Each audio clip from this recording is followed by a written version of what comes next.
зерттейтін тек қана тарих емес, бұдан да басқа ғылымдар бар. Оның басында тұрған философия, 19 ғасырдың ортасына дейін философия ғылымы бүкіл ғылымдардың патшайымы, царица деп келді. Ал енді 19 ғасырдың ортасында оны тарих ғылымы тартып алады. Философиядан басқа философияның құрамдас болып жатқан бөлімдері бар. Ол әлеуметтану, белгілі бір қоғамның әлеуметтік құрылымы, әлеуметтік процестер. Екінші бір ғылым бар, саясаттану дейді. Белгілі бір мемлекеттің саяси формасы, соның саяси бағыты, саяси институттар, қоғамдағы мемлекеттің түрлері, мемлекеттің құрылысы, құрылымы, мемлекеттік институттар, құқықтық институттары, осының барлығын зерттейтін саясаттану ғылымы. Бұдан басқа мәдениеттану деген бар, культурология дейді. Бұл да қоғамдық пәндердің біреуі. Бұл сол қоғамдағы мәдениеттің, мәдени процестің түрлері, мәдени процестің концепциялар, бірнеше концепциялар бар. Өзі мәдениет дегеннің өзіне 60 түрлі түсінік көретіндер бар. 60 түрлі түсінік көреді бір мәдениет деген сөздің өзіне. Одан кейін экономикалық теория деген бар. Белгілі бір мемлекеттің ол негізгі шаруашылық қой. Мәселен, негізі алдыменен материалдық өндірісті өндіру, тамақтау, киім кию, сосын тұрғын үй салу. Солай ма? Онсыз мәдениет те жоқ, саясат та жоқ, әлеумет те жоқ, ештеңе де жоқ. Экономикалық теория дейді. Бұны кеңес уақытында да оқыды. Одан кейінгі толып жатқан, осыған ұқсайтын толып жатқан пәндер бар. Бұлардың барлығы осы қоғамды зерттейді. Ал енді философ, философияның маманы тарихсыз өзінің ғылымын дамыта ала ма? Дамыта алмайды. Саясаттанушы сол елдің тарихын білмей өзінің ғылымын алға дамыта ала ма? Дамыта алмайды. Мәдениеттанушы анау антика заманынан бастап, сонау көне шығыс заманынан бастап, Конфуцийді Қытайдағы бастап, ол дамыта ала ма? Өзінің ғылымын дамыта алмайды, тарихты білу керек. Сонда тарих қандай орын алып тұр бұл жерде? Негізгі орынды алып тұр. Тарих негізгі орында. Өйткені тарихи базасы болмай, бірде-бір ғылым өзін-өзі ғылым ретінде есептей алмайды, санай алмайды. Сондықтан осы көптеген сендерге сабақ беріп жүрген мұғалімдер бар осы саладан. Солардың барлығының негізгі базалық білімі кім ол? Ол тарихшы. Қайсынан сұрасам да тарих факультетін бітіргендер. Ол не деген сөз? Сендердің перспективаларың келешектегі кең деген сөз. Сендердің жұмыс істейтін орындарың ертең. Ал енді ол әрине жұмыс табылады, ертең жұмысқа орналастырар мүмкін. Жұмысты істерсіңдер. Оған немене керек? Оған терең білім керек. Терең білім керек. Әлеуметтануды таңдап алатын болсаң, осы әлеуметтанудан терең білім алуға.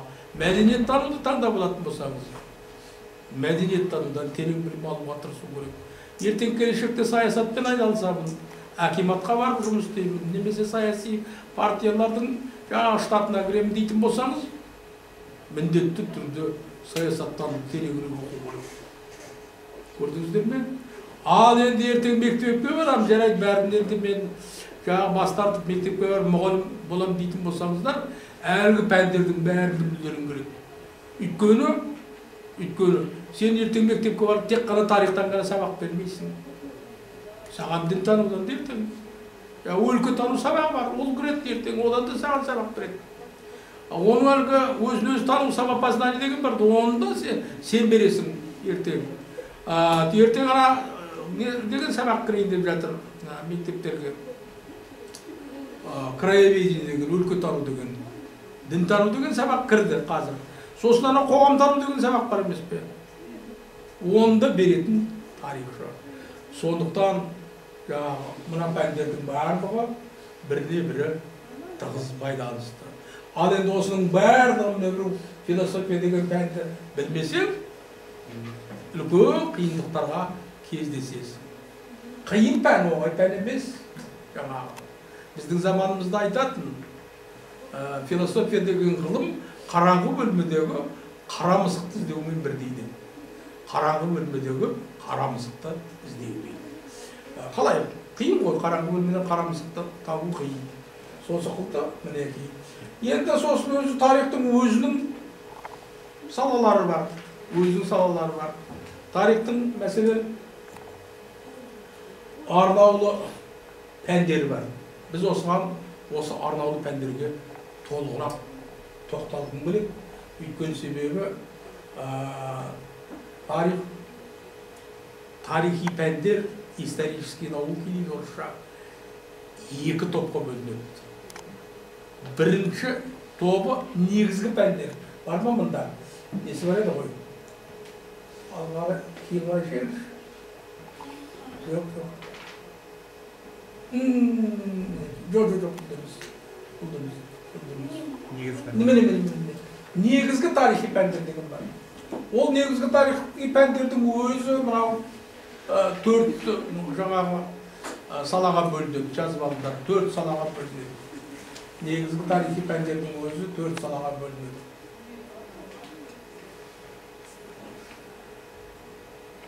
Біріншісі хронологиялық жағынан бөлінеді. Хронологиялық жағынан. Хронология дегенді білесіңдер ғой? Хронологиялық жағынан алғашқы қауымдық құрылыс тарихы дейді. Мен мұны адамзаттың тарихқа дейінгі дәуірі деймін, то исторический период деп өзім оқулығымда солай келтіремін. Өйткені бүкіл дүние жүзінде қазір солай аталады. Одан кейінгі ерте дүние тарихы дейді. Одан кейінгі орта ғасыр тарихы дейді.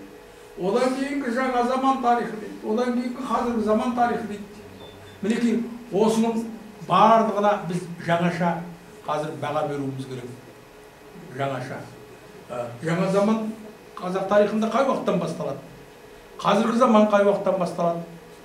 Европа тарихында қазіргі заман бірінші дүниежүзілік соғыстың басталуынан бастайды. Мен айтар едім, жаңа заманды тәуелсіздік алған жылымыздан бастау керек деп. Мәселен, бұл жөнінде де. Енді екінші маған территориясына қарай байланысты, территориясына байланысты. Азия, Африка тарихы сөздерді бөлік оқытылады. Европа мен Американы қосып оқытамыз. Европа мен Америка тарихы. Сосын Австралия мен Океания тарихы дейді. Көрдіңіздер ме? Үшке бөлініп тұр. Енді мемлекеттердің тарихы. Әрбір жеке мемлекеттің тарихы. 200-ден аса дүние жүзінде мемлекет бар. 200-ден аса. Тіпті бір кішкентай мемлекет, Ватикан деген мемлекет бар. Кішкентай ғана мемлекет. Мәселен, территория жөнінен біз Қазақстан 9-шы орын аламыз. Осы мемлекеттердің ішінде. Қытай, Жапония, Түркияда. Сосын енді қоғамдағы өмір қоғамдық өмір сферасына байланысты тарихтар бар. Экономика тарихы дейді, мәдениет тарихы дейді, спорттың тарихы, мемлекеттің тарихы, әскери тарих, құқық және мемлекет тарихы деген пән бар. Техниканың тарихы, ғылымның тарихы деген сықылды негізгі тарихи пәндер. Бұл негізгі тарихи пәндер. Бұл негізгі тарихи пәндерді арнаулы пәндерсіз игеру мүмкін емес. Қытай тарихын оқып шығарсын. Бірақ терең түсінбейсің. Енді сен келесіңді аш, жоқ, оның алдындағы аш. Мінекей, екіншісі арнаулы пәндер. Бұл арнаулы пәндер сол мемлекеттің тарихын оқымайды. Сол регионның тарихын оқымайды. Соған материал береді. Сол тарихты оқу үшін материал. Қазақстанның тарихын тікелей оқымайды. Археология мәселен. Бірақ соған материал жинап береді. Соны жазуға. этнография, этнология ғылымы бар. Тікелей Қазақстанның тарихын оқымайды. Немесе тікелей Океанияның тарихын, немесе Американың тарихын тікелей оқымайды. Бірақ соған ол теориялық жағынан жаңағы материал жинап береді. Материал жинап береді. Енді келесі бір пән бар, бұл тарихтың теориясы, тарихтың тарихы және оның методологиясы. Біздің оқытып атқан пәніміз. Біз тарихтың не екенін білмесек, тарихтың функцияларын білмесек, оның принциптерін білмесек, жалпы тарихтың не екенін білмесек, Қытай тарихын қалай оқимыз, Қазақстан тарихын қалай оқимыз? Егер оның әдістерін білмесек, қалай зерттеу керек екенін, оны біз қалай зерттейміз? Сондықтан мынау арнаулы пән, специальный дисциплина дейді. Арнаулы пән бірінші, екінші курстарда оқытылады. Жаңа ғана бастап жатқан кезде бұл жаңағы қажетті пәндердің біреуі. Енді деректану деген бар, деректану теориясы деген. Амандық болса келесі жылы оқисыңдар оны. Бірінші семестрде болуға тиісті келесі жылы. Тарих не арқылы жазылады? Тарих дерек арқылы жазылады. Оның өзінің теориясы бар. Дерек дегеніміз не? Деректің қандай түрлері бар? Оның жаңағы деректің табиғаты, оның әлеуметтік табиғаты, информациялық табиғаты деректің. Ол деректерді жинаудың әдісі, ол деректерді талдаудың әдісі, оның барлығын мынау деректердің теориясы деген пән бар. Енді мынау тарихи библиография дегенде бір жақсы пән бар, өкінішке орай бізде оқытылмайды ол. Осы пән біздің оқу жоспарынан да түсіп қалған. Осы оқу жоспарында кіргізсе деп ойлаймын шіркін. Библиография деген бұл кітапты оқудың. Біз енді өзі ғылым, тарих ғылымы негізгі білімді кітаптан аламыз ғой, солай емес пе? Мен сендердің алдарында мәселен жетісіне бір-ақ рет келемін. Тағы басқа мұғалімдер де солай бір рет, екі рет келеді. Сендердің жандарыңда, сендер негізінен біз сендерді үйретуіміз керек, қалай білімді. Жапонияда әкесі баласына балық сатып әкеп бермейді. Қармақ сатып әкеп береді. Балықты өзі ұста дейді. Осы қармақ береді. Біз сендерге соның әдісін үйретуіміз керек. Мынау тарихи библиографияда. Соның әдісін үйретсек, сендер өздерің барып керек дүниені өздерің аласыңдар. Сосын енді жарық көрмесе дерек. Қайдан аламыз ол деректерді? Кітаптың ішінде болмаса. Амал жоқ, сүйретіліп архивке барамыз. Мұражай дейді қазір оны. Мұрағат дейді қазір оны.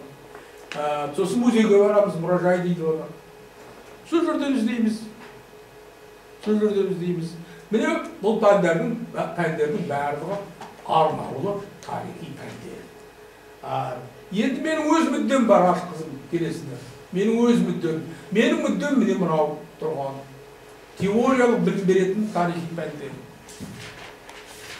Теориялық білімсіз ағайындар, теорияны білмей, ол жаңағы қараңғы жерде жай жол тапқанмен бірдей. Теорияны білу керек.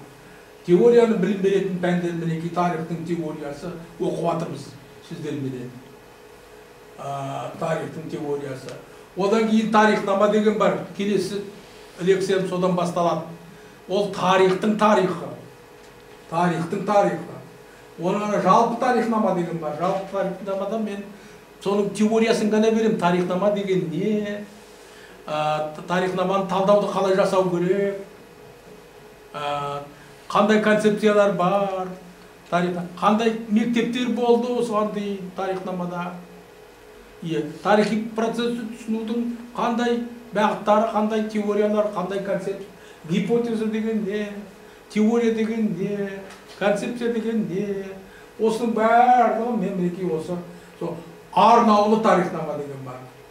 Арнаулы тарихнама деген не? Әр қайсының тақырыптарын болады. Әр қайсының өз жеке-жеке тақырып аласыздар. Сол тақырыбының зерттелу деңгейі. Сол тақырып бойынша қандай әдебиет жарық көрді?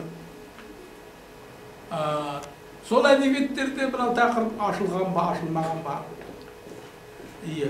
Ол әдебиеттерге қандай әлеуметтік идеологиялық жаңағы бағыттар әсер еткендігін сықылды. Оны арнаулы дейді. Енді сосын анау әдіснама деген бар, методология деген бар. Ол да осы пәннің ішінде, біз оқып жатқан пәннің ішінде. Мен сендерге әдістерімен, ғылыми зерттеу әдістерімен таныстырамын. Оның бүкіл ғалымдар пайдаланатын жалпы ғылыми әдістер деген бар. Жалпы ғылыми әдістер деген бақылау әдіс дейді, наблюдение. Жай ғана көресің, қарайсың, эксперимент дегендер бар. Бүкіл биологта, физикте, математик, тарих бәрі бар. Сосын арнаулы жаңағы тарихи зерттеу әдістері бар. Тарихи генетика дейді, тарихи салыстыру дейді, тарихи реттеу дейді. Сосын тақырыпқа байланысты неқтылы тарихи әдістер бар, неқтылы проблемалық әдістер.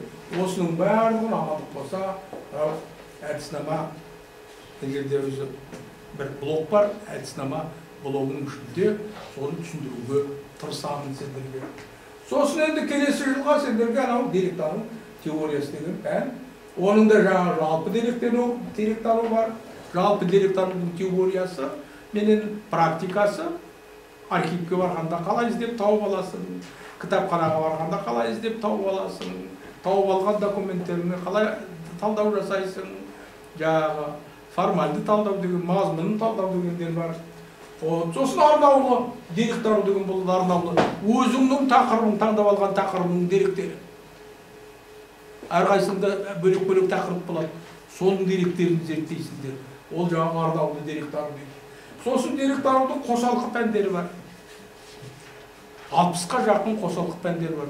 Осы деректанудың жаңағы семьясына жататын, осы деректанудың геральдика, нумизматика, палеография, эпиграфика деген сықылды, сфрагистика деген сықылды, толы 60-қа жақын пән бар. Палеографияның өзі бірнеше тарауға бөлінеді. Білеке бұл деректанудың қосалқы пәндері. Жазып алдыңдар ма? Келесі немене? Біттік.